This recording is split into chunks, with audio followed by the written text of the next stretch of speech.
Hello बच्चों, welcome back to my channel mission IIT JEE. आज हमारे पास है 2018 का लिमिट्स का एडवांस का प्रॉब्लम। देखते हैं इसको।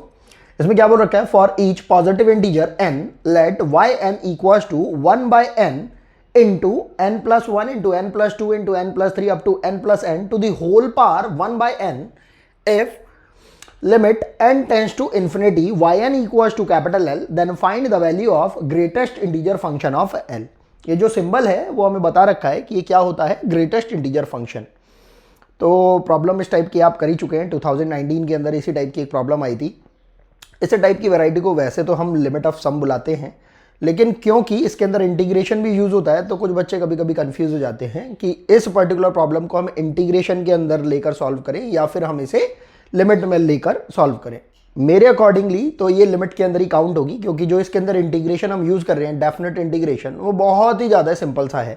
वो उसके अंदर हम कुछ बहुत ज़्यादा दिमाग नहीं लगाते हैं, वो बहुत ही सिंपल टाइप का डेफिनेट इंटीग्रेशन रहता है। तो इसलिए हम इसे लिमिट के प्रॉब्लम के अंदर ही काउंट करेंगे। तो हमने क्या करा, सबसे पहले एक्सप्रेशन को ले लिया जो भी हमें बता रखा है। बहुत ही सिंपल तरीके से इन्होंने बता रखा है, yn इक्वल्स टू क्या बोल रखा है, 1 by n into n plus 1 into n plus 2 into n plus 3 up to n plus n, और इस पूरे की कितनी पावर बता रखी है, 1 बाय n।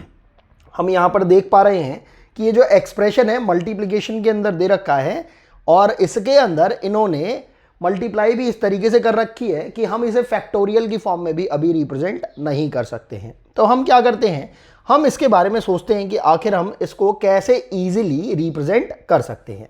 तो हम क्या करते हैं, इसको पहले हम थोड़ा सिंप्लीफाई करने की कोशिश करते हैं। हम सिंप्लीफाई के अंदर देख पाते हैं, क्योंकि ये जो टाइप हमें दे रखी है limit n tends to infinity, और यहां पर जो फंक्शन बन रहा होगा कुछ इस टाइप का सा बन रहा होगा, limit n tends to infinity, और हम बोल रहे हैं सिग्मा r इक्वल्स टू 1 से लेकर n तक 1 by n into f of r by n type का जब ये फंक्शन बन जाएगा उसको हम इंटीग्रेट कर देंगे किस तरीके से, 0 से लेकर 1 तक, और जो फंक्शन r बाय n का था और ये 1 बाय n था, ये पूरा का पूरा कन्वर्ट होकर किसमें आ जाता है, x के फंक्शन में। किसके रेस्पेक्ट में इंटीग्रेट हो जाएगा, x के रेस्पेक्ट में। तो बस ये सिंपल सा ये हमें याद रखना होता है। हमने देखा इसको सिंप्लीफाई करने से पहले हमें r बाय n की फॉर्म जो है यहां पर क्रिएट करनी पड़ेगी। जब हम इस पर्टिकुलर पैटर्न के वो जब देखते हैं तो हम देख पा रहे हैं यहां पर क्या है, n plus 1 n plus 2 n plus 3 into n plus n। इस तरीके से जब हम देखते हैं तो ये जो n है ये तो रिपीटेटिवली बिना चेंज हुए आ ही रहा है, लेकिन जो इसके साथ वाला जो नंबर है 1 2 3 ये कॉन्स्टेंटली हमारे पास चेंज होता हुआ आ रहा है। तो हमें समझ में आना चाहिए वेरिएशन किस पर्टिकुलर जगह पर हो रहा है, किस पर्टिकुलर पार्ट में हो रहा है। इस पर्टिकुलर 1 2 3 अप टू n में हो रहा है। तो हम क्या करते हैं, अगर इस ब्रैकेट के अंदर ही इससे भी n को कॉमन ले लें, इससे भी n को कॉमन ले लें, इससे भी n को कॉमन ले लें, और इससे भी n को कॉमन ले लें, तो हम देख पा रहे हैं टोटल हमारे पास कितनी टर्म्स होंगी। यहां पर टोटल हमारे पास आने वाली टर्म्स होंगी n। तो अगर हम हर ब्रैकेट में से अगर एक n को अगर कॉमन ले लेते हैं तो हमारे पास total n to the power n create होकर आ जाएगा। और उसके अलावा जब हमने n इसमें से कॉमन लिया होगा तो बनने वाली टर्म हो जाएगी हमारे पास 1 प्लस 1 बाय n, और ये टर्म हो जाएगी हमारे पास 1 प्लस 2 बाय n। इसी तरह इसके आगे वाली टर्म हो जाएगी 1 प्लस 3 बाय n, और इसी तरीके से हमारे पास ये जो लास्ट वाली टर्म है कितनी हो जाएगी, 1 प्लस n बाय n। इतना अगर हमें समझ में आने लगता है तो हम इसे आगे भी प्रोसीड इजीली कर पाएंगे। हम देखते हैं कि ये जो पावर 1 बाय n हमारे पास लगी हुई है, ये पावर 1 बाय n इस पर भी लग सकती है और इस पूरे के पूरे पर भी हम लगा सकते हैं। तो हमने वो पावर जब इस पर लगाई तो हम देख पा रहे हैं जब पावर की भी जब होल पावर होती है तो वो आपस में मल्टीप्लाई हो जाती हैं। तो n to the power n to the whole power 1 by n, ये हमारे पास कितनी वैल्यू दे देगा, n, और एक 1 बाय n तो हमारे पास पहले से बाहर रखा हुआ है, तो हमारे पास वैल्यू कितनी हो जाएगी, 1। तो जो बचने वाली क्वांटिटी रह जाएगी उसे हम देख लेते हैं, वो हो जाएगी 1 plus 1 by n into 1 plus 2 by n into 1 plus 3 by n up to 1 plus n by n। और इस पूरे पर ही कितनी पार लगी हुई है अभी भी 1/n। अब जब हम इस एक्सप्रेशन को देखते हैं जो कि कितने के इक्वल आ रहा है, yn के इक्वल, अब हम इसे और थोड़ा सिंप्लीफाई करने की कोशिश करेंगे। तो हम क्या करते हैं, दोनों साइड का लॉग ले सकते हैं। जैसे ही हम लॉग लेंगे हम समझ पाएंगे कि ये जो एक्सप्रेशन मल्टीप्लिकेशन का है ये किस में कन्वर्ट हो सकता है, ये एडिशन में कन्वर्ट हो सकता है। तो ये हमारे पास हो जाएगा log of yn at base E. हमें पता है कि जब भी कभी हम कैलकुलस को पढ़ते हैं तो कैलकुलस के अंदर इन जनरल जो लॉग लिया जाता है किस बेस पर लिया जाता है, एक्सपोनेंट ई बेस पर। और अलजेब्रा के अंदर जब भी कभी हम लॉग लेते हैं तो इन जनरल वो लॉग का बेस रहता है 10। तो यहां पर बेस ई ले लिया है हमने और ये हो जाएगा log ऑफ, ये पूरी की पूरी क्वांटिटी हो जाएगी। और हमें लॉग की प्रॉपर्टी भी पता होनी चाहिए। हम बोलते हैं log of a to the power b, तो ये जो b है पार वो हमारे पास log के आगे न्यूमरेटर में आ जाती है। तो ये क्वांटिटी हमारे पास हो जाएगी प्रॉपर्टी लग के b into log of a। तो यहाँ पर ये जो पार हमारे पास 1/n दे रखी थी, ये पार जो है ये हमारे पास आगे आ जाएगी। तो ये हो जाएगा 1/n log ऑफ, ध्यान से देखेंगे अब ये जो जितनी भी क्वांटिटी हैं इनको अगर हम थोड़ा सिंप्लीफाइड फॉर्म में अगर लिखना चाहें तो हम समझ पाएंगे। इनको लिखने का एक तरीका तो ये है कि मैं इनको कॉन्टिन्यूअस मल्टीप्लिकेशन के सिंबल के साथ लिख दूं। कॉन्टिन्यूअस मल्टीप्लिकेशन का सिंबल क्या होता है, अगर आपको याद हो कॉन्टिन्यूअस एडिशन का जो हमारे पास सिंबल होता है वो क्या होता है, वो होता है सिग्मा। इसी तरीके से कॉन्टिन्यूअस मल्टीप्लिकेशन का जो सिंबल होता है हमारे पास वो कैसा होता है, हमारे पास पाई टाइप का होता है और इसको बुलाते भी पाई ही हैं। तो हम यहाँ पर क्या कर सकते हैं, चाहे तो हम इसे कॉन्टिन्यूअस मल्टीप्लिकेशन की फॉर्म में लिख सकते हैं और चाहे हम इसको एडिशन की फॉर्म में लिख सकते हैं, क्योंकि हमें लॉग की एक और प्रॉपर्टी पता है। वो क्या, log of a into B into C, या जितनी भी क्वांटिटी आ रही हैं जिनको हम क्या बोल सकते हैं, log of a plus log of b plus log of c। इस तरीके से हमारे पास एक क्वांटिटी लिखी जा सकती है, बशर्ते हमें ध्यान क्या रखना होता है कि यहाँ पर जो इनका बेस रहना है वो कैसा रहेगा, सेम रहेगा। तो यहाँ पर हम इस क्वांटिटी को कैसे लिख सकते हैं, log of 1 plus 1/n plus log of, क्योंकि ये सारी ही क्वांटिटी मल्टीप्लिकेशन के अंदर है तो ये किस में कन्वर्ट हो जाएंगी, एडिशन के अंदर, 1 plus 2/n plus log of 1 plus 3/n plus dash log of 1 plus n/n। इसको अभी के लिए हमने एज इट इज लिख लिया। अब हम यहां पर देख पाएंगे कि यहां पर जो रिपीटेशन हो रहा है वो किस पर्टिकुलर वेरिएबल के लिए हम देख सकते हैं, वो हो रहा है 1/n, 2/n, 3/n, n/n, जिसको कि हम किस फॉर्म में कन्वर्ट कर सकते हैं, r/n की फॉर्म में। तो उस फॉर्म को अगर हम लिखना चाहें तो हम इसको रिप्रेजेंट कर सकते हैं 1/n into sigma r equal to 1 से लेकर n तक, किसके लिए, अगर हम लॉग की क्वांटिटी ले लें 1 प्लस r/n टाइप में। अगर हम इस एक्सप्रेशन को ऊपर वाले को इस टाइप से लिख देते हैं तो इसमें कहीं पर भी हमें कोई गलती दिखाई नहीं दे रही है। जैसे ही हमें ये एक्सप्रेशन बनता हुआ दिखाई देता है हम समझ पाएंगे कि हाँ, हमारे लिए एक्सप्रेशन काफ़ी कुछ सही हो रहा है। अब यहाँ पर ये जो हमें दे रखा है log of yn at base e, अब इस एक्सप्रेशन को देखते हुए हमें दोबारा अपने इस पर्टिकुलर प्रॉब्लम पे जाना पड़ेगा, जिसमें हमें और क्या बता रखा है कि जब yn के अंदर हमने limit n tends to infinity लगा दिया तो हमारे पास इसकी वैल्यू कितनी आ जाती है, l। हमने क्या करा, बस अब इसके अंदर limit n tends to infinity लगा दिया। अभी के लिए ये जितने भी ये जो हमने टाइप्स लिखे थे फॉर्मूलाज के या फिर डेफिनेशन के, उनको हमने हटा दिया और क्या करते हैं, दोनों ही साइड में लिमिट लगा दी।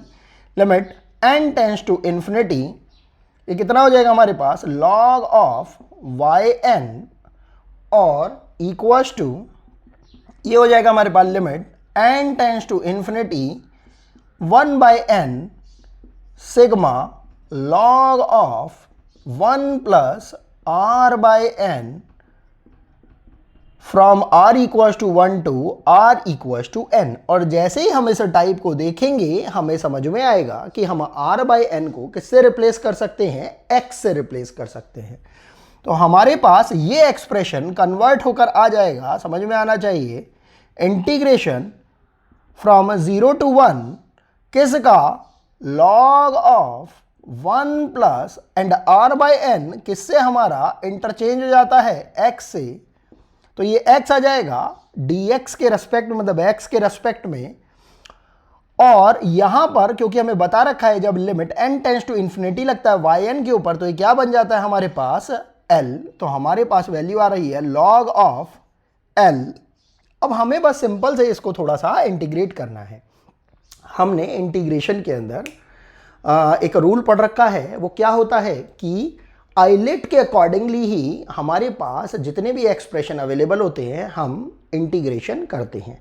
आइलेट के अकॉर्डिंगली जो जो एक्सप्रेशन हमारे पास आता चला जाता है, चाहे एल्जेब्रिक हो, चाहे एक्सपोनेंट हो, चाहे ट्रिग्नोमेट्रिक हो, चाहे लॉगरिदमिक हो, चाहे इनवर्स फंक्शन हो, उन फंक्शंस को इस आइलेट के अकॉर्डिंगली हम फर्स्ट फंक्शन मानते हैं। क्योंकि हम देख रहे हैं लॉग को डायरेक्टली हम इंटीग्रेट नहीं कर सकते हैं, तो उसके लिए हमने क्या करा, इसको तो हमने फर्स्ट फंक्शन मान लिया एंड सेकंड फंक्शन हमने इसके साथ 1 को मान लिया। तो जब हमने इसको इंटीग्रेट करा तो ये कितना हो जाएगा, ध्यान से देखेंगे, हम इसकी जो लिमिट्स हैं वो सबसे लास्ट में लगाएंगे। पहले हम इसको इंटीग्रेट कर लेते हैं। इंटीग्रेट करके ये कितना हो जाएगा, फर्स्ट फंक्शन को एज इट इज रखा और सेकंड का इंटीग्रेशन कर दिया, वो कितना हो जाएगा x माइनस, इसका डिफरेंशिएशन कर दिया फर्स्ट फंक्शन का, वो कितना हो जाएगा 1/1 प्लस एक्स इंटू सेकेंड का ये इंटीग्रेशन ही कर रहे हैं और इस पूरे का होल इंटीग्रेशन dx के रेस्पेक्ट के अंदर। और हमने ये लिमिट लगा ही रखी है 0 to 1 तक की। इसको और थोड़ा सिंप्लीफाई करेंगे, ये हो जाएगा हमारे पास log ऑफ 1 प्लस एक्स, और इसमें x की मल्टीप्लाई तो चली रही थी, और यहाँ पर जब हम देखेंगे ये 1 into x upon 1 plus x हो रहा है। इसको थोड़ा सा अगर हम सिंप्लीफाई कर लें, जब हम इंटीग्रेशन पढ़ेंगे तो हम समझेंगे कि आखिर इस टाइप को भी कैसे सॉल्व किया जाता है। एक फ्रेज हम यूज़ करते हैं नीचे का माल ऊपर बनाना, तो बेसिकली हम कर वो ही रहे हैं यहाँ पर, क्योंकि हमें दिखाई दिया क्या कि ऊपर केवल कितना है x और नीचे कितना है 1 प्लस एक्स, तो हम नीचे वाली क्वांटिटी को ऊपर बनाने की कोशिश करते हैं और वो बनाकर हम अपने इस इंटीग्रेशन को थोड़ा सिंप्लीफाई करते हैं। अब क्योंकि हम देख पा रहे हैं इस पर्टिकुलर x प्लस 1 के लिए ये डिनोमिनेटर तो बहुत इजीली डिवाइड कर जाएगा और इसकी वैल्यू हो जाएगी 1, और जब हम इसको इंटीग्रेट कर देंगे, जब हम इंटीग्रेट कर ही रहे हैं, तो यहाँ पर इसकी वैल्यू आ जाएगी कितनी, x माइनस, यहाँ पर -1/1 प्लस एक्स आ रहा है, और इसका इंटीग्रेशन 1/x की वजह से 1/x का इंटीग्रेशन होता है log ऑफ x।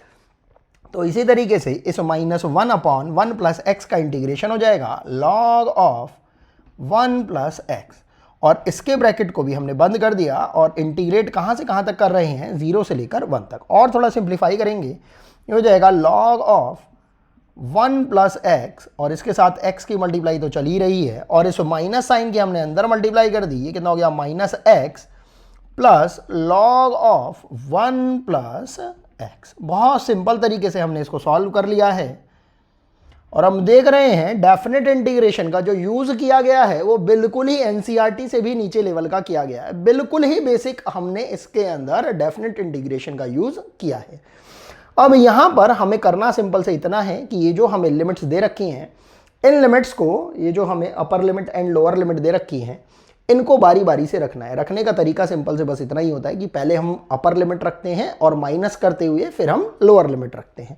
तो हमने जब अपर लिमिट को रखा तो हमने देखा 1 को जब हमने यहाँ पर रखा तो ये वैल्यू आ रही है हमारे पास 1, इस x की वैल्यू मैंने पहले लिख दी 1 इंटू log ऑफ, यहाँ 1 प्लस 1 कितना हो जाएगा 2, माइनस यहाँ पर इस 1 को रखा तो 1 आ गया, प्लस यहाँ पर भी अगर हमने 1 रख दी तो ये वैल्यू कितनी हो जाएगी log ऑफ 2, और माइनस करके अब हम ये लोअर लिमिट को जब हम इसमें रखेंगे तो जब 0 रखेंगे तो ये वैल्यू 0, ये 0 जब इसमें रखेंगे तो ये वैल्यू 0, एंड जब इस 0 को जब इसमें रखेंगे तो log 1 की वैल्यू 0। तो ये पूरा का पूरा लोअर लिमिट की वजह से 0 वैल्यू दे रहा है लोअर लिमिट वाला पार्ट। अब जो हमारे पास वैल्यू आ रही थी उसको लिख लेंगे, ये कितना हो जाएगा 2 log 2 माइनस 1, और अगर हम इसे log की फॉर्म में रिप्रेजेंट करना चाहें तो हम इस 2 को इस 2 की पार में लेके चले जाएंगे और इस 1 को भी हम log of e at base e लिख सकते हैं, तो हमारे पास एक्सप्रेशन कितना हो जाएगा, log of 2 to the power 2 की वजह से तो 4 हो गया, एंड ये log of e at base e और ई बेस चल ही रहा है, इन दोनों को भी अगर हम कंबाइन कर देंगे तो ये कितना हो जाएगा हमारे पास, log of 4/e at base e. ऐसा हम आखिर क्यों कर रहे हैं? ऐसा हम इसलिए कर रहे हैं, थोड़ा रिवर्स डायरेक्शन के अंदर भी हमने यहाँ पर मैथमेटिक्स लगाई है, क्योंकि हम देख रहे हैं कि ये जो एक्सप्रेशन है वो किसके इक्वल आने वाला है, लॉग ऑफ एल के इक्वल, और यहाँ पर भी बेस कितना है ई। तो obviously at the end of the question हमें इस पर्टिकुलर प्रॉब्लम के इस पर्टिकुलर रिजल्ट को इस लॉग वाली क्वांटिटी से कंपेयर करना ही था। तो क्योंकि जब हमें लॉग से कंपेयर ही करना था तो हम ट्राई करेंगे कि हमारे पास लॉग का एक्सप्रेशन ही यहाँ पर बन के आए। अब जब हम इस L को जब इस पर्टिकुलर 4/e से कंपेयर करेंगे, या ऐसा बोल दें इस पर्टिकुलर टर्म को जब हम इस पर्टिकुलर टर्म से जब कंपेयर करेंगे, क्योंकि दोनों इक्वेट कर रखी हैं, इक्वल टू में आ रही हैं, तो हमारे पास L की वैल्यू कितनी आ रही है, 4/e। अब यहां से कोई भी बच्चा समझ पाएगा कि 4/e, 4 तो मतलब 4 ही है हमारे पास, और e जो है इसकी वैल्यू आती है हमारे पास 2 पॉइंट समथिंग, मतलब 2.73 के अराउंड इसकी वैल्यू आती है। और ये कहां से निकाल सकते हैं हम, ये हम e की पावर x वाली सीरीज से इसकी वैल्यू को कैलकुलेट कर सकते हैं। तो 2.73 से जब आप 4 को जब डिवाइड करेंगे तो आपके पास वैल्यू 1 पॉइंट समथिंग आएगी। खैर हमें L की एग्जैक्ट डेसिमल वैल्यू को नहीं निकालना है, क्योंकि हमें क्या बोल रखा है कि हमें L का ग्रेटेस्ट इंटीजर पार्ट वाला फंक्शन निकालना है। तो अगर हमने इसकी वैल्यू को निकाला और ग्रेटेस्ट इंटीजर जब इस 4/e पर लगेगा तो हमारे पास वैल्यू कितनी आ जाएगी, 1, और यही इसका रिक्वायर्ड आंसर हो जाएगा। आई होप आपको ये प्रॉब्लम समझ में आई होगी। मिलते हैं आपसे नेक्स्ट वीडियो के अंदर। Thanks for watching.